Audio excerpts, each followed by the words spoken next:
We're pleased to be joined now by a brand new Blue Jay, Russell Martin. And so, Russell, first off, congratulations on your new deal with the Toronto, and you're headed back to Canada. Your thoughts now on the new digs?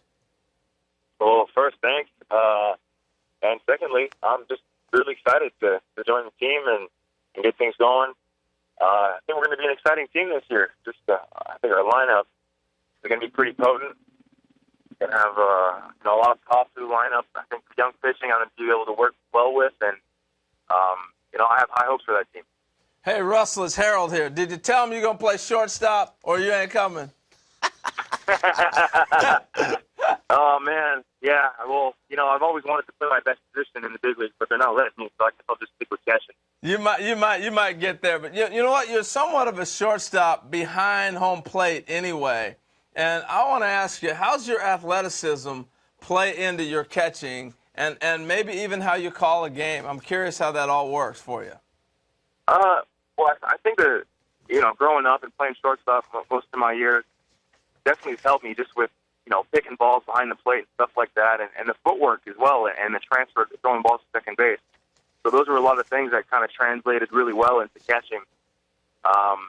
But as far as game calling, that's something that I had to learn, and I'm still learning. I think it's not a perfect science, so you're always looking for ways to get better at it and things that make sense. So, but definitely like footwork and transfers and just, being quick and agile behind the plate definitely come from my shortstop days. New pitching staff in Toronto. How are you preparing? How much video are you watching? Well, right now I'm actually down in Florida already, and I saw some of the guys throw bullpens yesterday, and just get to know them. I'm just going to communicate and see what kind of guys they are, see what makes them tick a little bit, and I'll probably get into the video as soon as camp starts, and just if I catch a guy, I'll catch him in the bullpen, and then I'll go after and look at his video and see how hitters react to his pitches and stuff. And once I'm able to catch him, I'll be able to kind of mentally go over some situations and kind of just do all that mental preparation and stuff, so I can feel comfortable when we go into the games.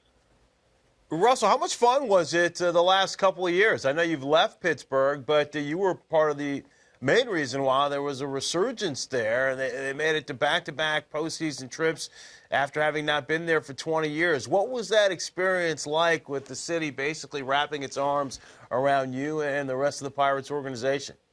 Oh, man, it was awesome.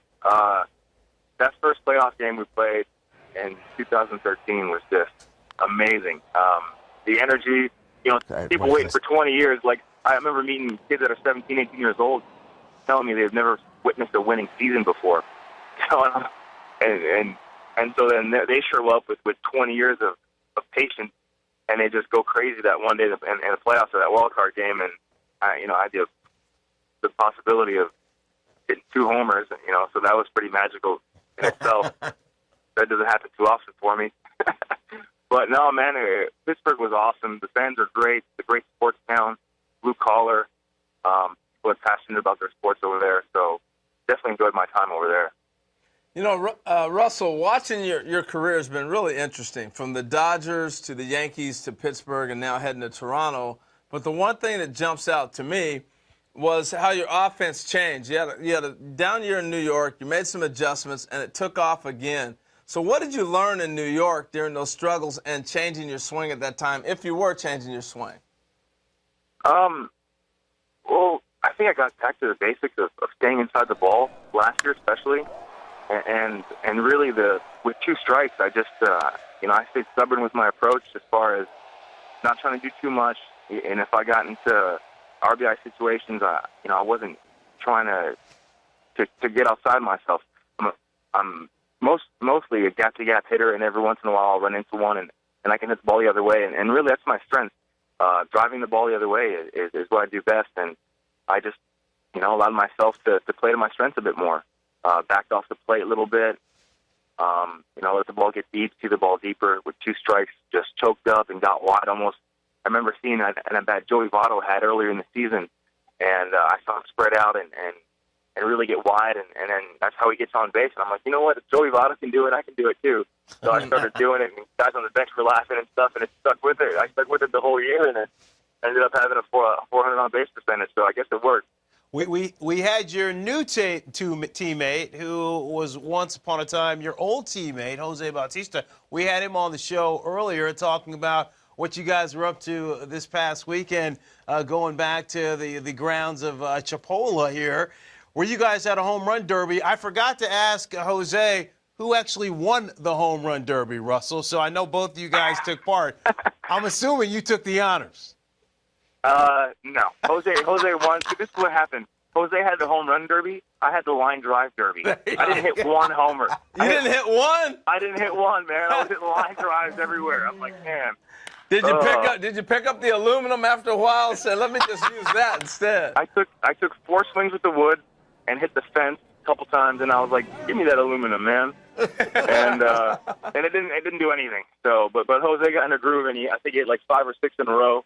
And I was like, all right, buddy, you can take it. Hey, real quick, and then we got to let you go here, but Jose's from the Dominican, you're from Canada. How'd they recruit you guys to school there? Oh, I remember I was playing on the junior national team for Team Canada, and on that team there was a couple of my buddies, one the center fielder and second baseman, Ivan Nagarata and Eric Bernier. Anyways, they were the ones that were supposed to go to that school, and they were having a hard time committing over there. And then my dad picked up the phone, called the recruiter, is like, if you guys want those 2 guys to go to your school, you're going to take my son, too.